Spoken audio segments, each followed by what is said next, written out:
السلام علیکم۔ دعا چینل کے ناظرین کو خوش آمدید کہتے ہیں۔ آج جو وظیفہ ہم آپ سے شیئر کریں گے وہ سورہ شمس کا وظیفہ ہے، جس کی رحمت و برکت سے آپ مایوسیوں کے بور سے نکل جائیں گے اور آپ کی زندگی میں بہاریں لوٹ آئیں گی انشاءاللہ تعالی۔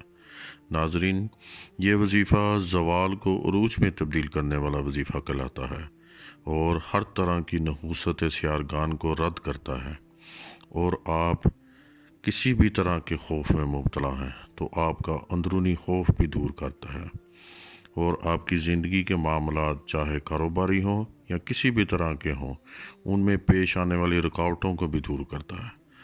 یہ وظیفہ اس طرح سے ہے کہ آپ نے سورہ شمس دن میں کسی بھی وقت 5 مرتبہ پڑھنی ہے۔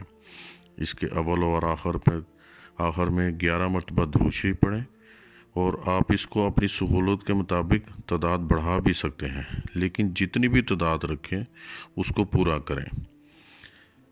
اللہ تعالیٰ آپ کو خوش اور آباد رکھے۔ والسلام۔